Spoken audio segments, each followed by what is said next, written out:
So this is part 2 of my Royal Suite full walking tour. If you have not checked that video out, I'm gonna link it here. So make sure that you go and watch that video. But I made that video when a friend of mine was staying in the Royal Suite. And when you make a walking tour, it's very different when you've actually stayed in the cabin. You can speak to specifically how that cabin operates. And so that's exactly what we're doing in this video. I have finally gotten my chance to stay in the Royal Suite, and I am super excited to be here and to give you all of the pro tips that I have learned by staying on the Royal Suite in Freedom of the Seas. Hey everybody, it's Brandon, the Weekend Cruiser, where I go on a weekend cruise just about every weekend and wanted to cover with you some of the pro tips that you need to know coming onto the Freedom of the Seas Royal Suite. The first thing we're going to start with is they're going to deliver you food to your room when you get here. So the first thing you need to know, your room's going to be ready at 11 a.m. It is the only room on the ship that is guaranteed to be ready at 11 a.m. They're going to ask you to show up at the terminal around 10:45, and then you can get to your room as early as 11 o'clock. You know my schedule. I got here at 3:30. Even the stateroom attendant was like, Brandon, you're late. And I was like, that's when I get here. But such is life. So if you're coming here, make sure you're getting here as early as you can.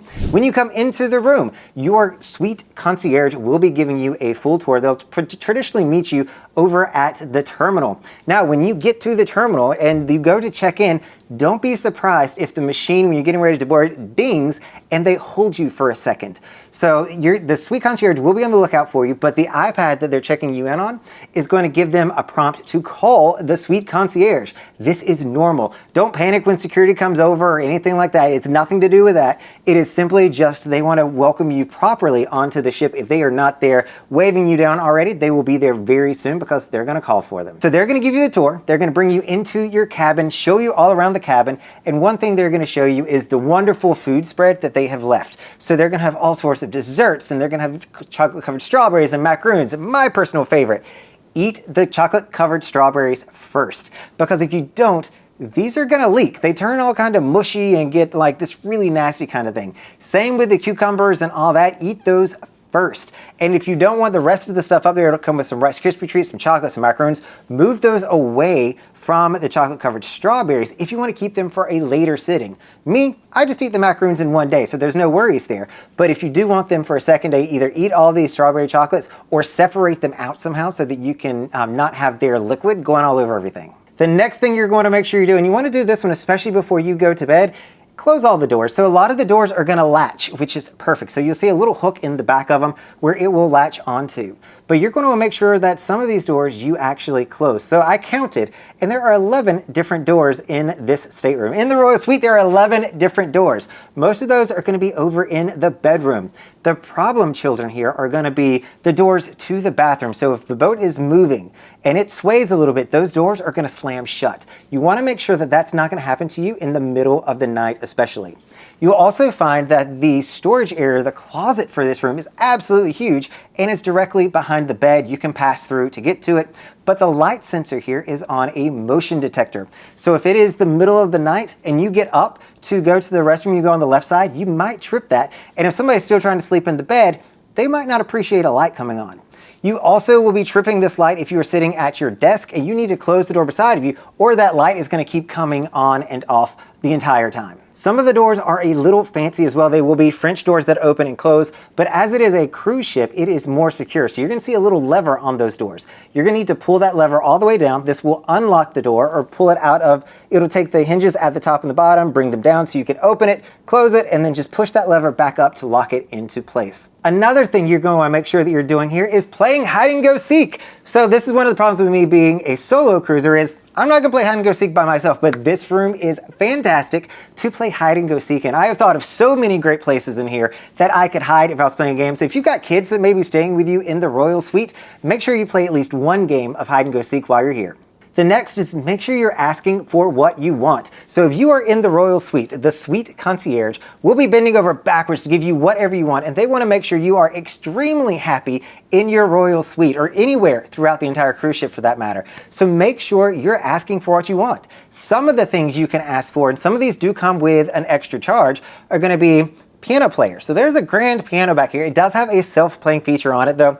I haven't figured out how to turn that on just yet. You can ask for a bartender. So if you want to host a party, let the Suite Concierge know that you're hosting a party. You're going to have X number of people and you want food items. You can order that from the room service or allow them to get a little bit creative. We did that here on the first night for a sail-away party, which was absolutely beautiful. Had chicken wings, egg rolls, and a few other things that were a huge hit. I'm also going to be hosting later tonight in just a few hours a movie night in the Royal Suite. So I am fortunate to have friends on board with me to keep me company. I told them I had the Royal Suite. I was like, come on, we'll all enjoy the room. So we're going to have a movie night here. And the Suite Concierge is going to set up a popcorn bar for me, which should be super awesome. So it'll have like white chocolate, chocolate caramel, some savory kind of sauces that you can put on there as well. So I'm super excited to see what she's going to be coming up with. With that in mind, as much as I'm talking your Suite Concierge up and how they're going to be able to solve all the world's problems, make sure that you realize that the Suite Concierge is not your personal genie. So if you have been on one of the larger ships, I'm looking at you, Quantum, Oasis class, and Icon class, you may have gotten a genie in some of the really nice rooms that they have here. The Suite Concierge is not your personal genie. So they do have a lot more restrictions. They are going to try their absolute best to not say no to you. A genie, you know, they're not necessarily supposed to say no. A Suite Concierge is dedicated to all of the suites, and that is just, there's a lot going on that they have to control and that they can do. It's also going to have more restrictions to it, so they don't have as much power as a genie would on some of the bigger ships. But they are absolutely fantastic. I assure you, you will be their #1 priority on this ship, as I have been. And so make sure you're talking to them, asking them what your options are, what can you do. One thing that I also mentioned, and I didn't even think this was going to happen, this was me just throwing something out there to see if it could happen, is I said I wanted to do a bridge tour. We are on a weekend sailing, and normally bridge tours do not even happen on a weekend sailing. Luckily, today we were at sea. We did Coco Cay yesterday, we're at sea today, back in Miami tomorrow, and she was able to get me up onto the bridge, which was amazing. I've not been to the bridge in forever, and so I was super glad and grateful to be able to have that opportunity.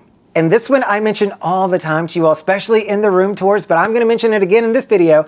Bring a 10-foot charging cable with you. There is not a plug beside of the bed. So you're gonna, if you want to have your phone beside of you, like I do, I normally have my phone always very close to me, you're going to need a 10-foot cord. There's not another side that's going to really work. That'll run from the desk over to the nightstand on the left side of the bed. So this isn't even the side that has the normal phone on it. You're gonna be sleeping on what feels like the wrong side of the bed, but it's gonna allow you to keep your phone. I also switched up my phone cord because I left it on my last sailing. So now I bought a bright red charging cable because I keep leaving them on ships. This is probably like the third or fourth one I've been through in so many years. So hopefully I won't lose it as much, but links in the Amazon link down below. Another thing you want to make sure that you check out here in the Royal Suite. So if you're staying in the Royal Suite, there's tons of places to nap. One of my personal favorite places to nap is in the bathroom. So that's right, here on the Royal Suite, you have the option of sleeping in your bathroom if you want to. There's plenty of space. There's a little couch that's set up in there, and it is perfect and ideal for any napping opportunities. You close all those doors we were just talking about. You have peace, you have quiet. You can even run some water if you want some background noise, but it is absolutely amazing. The one thing you're going to keep in mind though, when you're walking through the bathroom, is the bidet sticks out more than the toilet does. The bidet is what you come to first, and then you come to your toilet. So make sure if you are focusing on getting to the toilet, especially if it's dark in there, if it's at nighttime, that you know that the bidet sticks out farther than the toilet does. I did not do that, and so I probably have a bruise on my shin right now because shins and porcelain don't necessarily get along. So make sure that you're watching out for the bidet when you're going into the restroom. Another thing that I've learned through my time here in the Royal Suite, and this one I've learned the hard way as well, in addition to, you know, where the bidet is placed at, I have learned that this room gets a lot of phone calls. Because you are the #1 priority on this ship. You are on Freedom of the Seas Royal Suite. You are the creme de la creme. And so they're going to be calling you. They're going to be checking on you. They're going to be sending you things. They're going to be asking you if you want anything. Make sure that you keep the portable phone with you. They're going to have 2 of these portable phones in the room. There's another one hardwired into the bathroom. Make sure you keep that with you. I have found myself oftentimes sitting outside on the balcony, either not hearing the phone ringing, or I'm jumping up and like sprinting to grab the phone in time, out of breath. But it's portable, you all. Like if you want to take it out on the balcony, you can do that. Save yourself the stress when you get that phone call. I promise you, you're going to be getting phone calls, and just casually, hello, this is Brandon.